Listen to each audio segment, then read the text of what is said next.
Здравейте, дами и господа! Днес ще ви покажа как да си направите автоматична ферма за жито. Ще ви трябват обикновено бутало, редстоун, някакъв материал по избор, кофа с вода и захарна тръстика или каквото ще отгледате. Правите тук или чакайте само да направим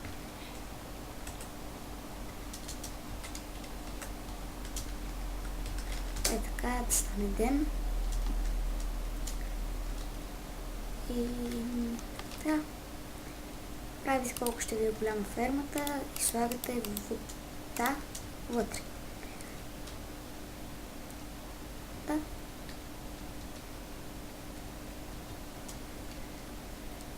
Вода. Тук слагате отзад блокът по избор и на самата вода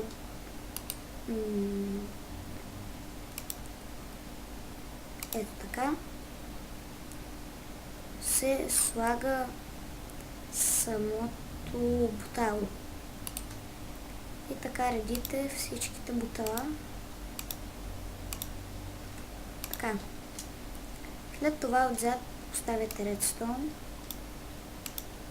Също така ще ви трябва и ръчка, забравихме да видим.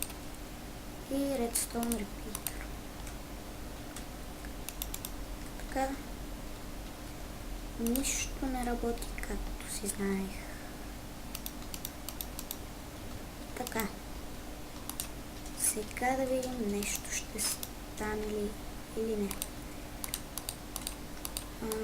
Да. Тук слагаме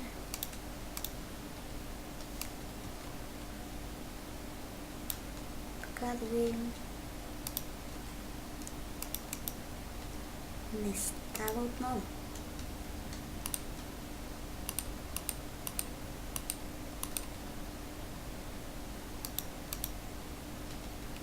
Така само да видим дали ще се включи.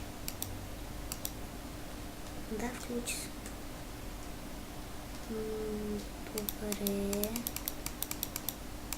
Да видим така. Дали ще успеем да го направим? Сега ще разберем това.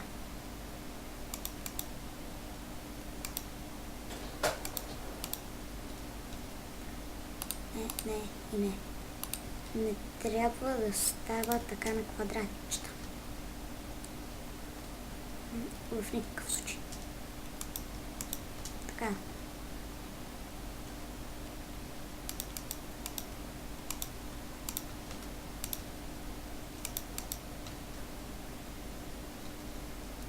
Не знам защо не става с останалите.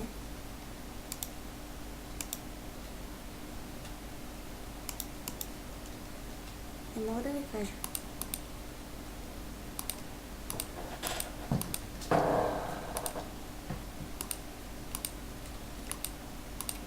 Добре. Да видим дали ще стане така. Не. Така. Така вече би трябвало да стане. Да видим. Да, стана. Супер! Сега вече тези блокове тук не ви трябват. Махате си ги. Не трябва въобще да ги правите. И ще махате. И така. Да видим дали сега ще проработи.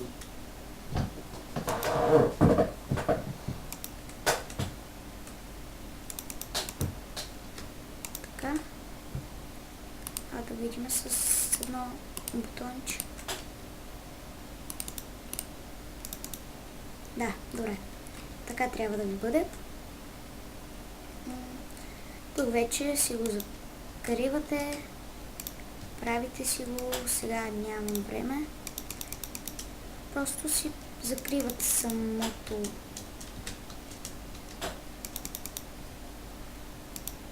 нали, да не ви се вижда редстоуна, не ви се вижда тук нищо и си го правите. Аз сега няма да го правя. И поставяте тук самото растение и той ще порасне, нали? И да приемам, че нашия бамбук вече, захарната стика е пораснала много. Сме я рязали от 15 години. И вижте сега. Може да си сложим тук така, да не фърчи. Не. Това тук е много. Ами, така.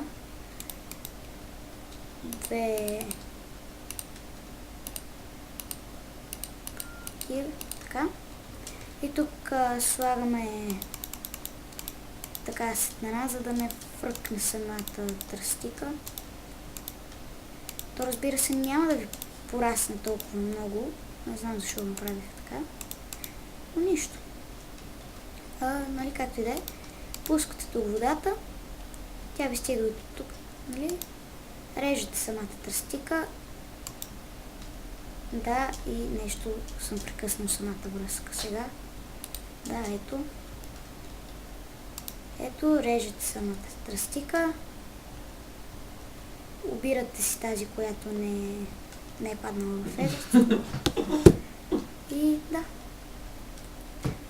Това беше този епизод. Довиждане.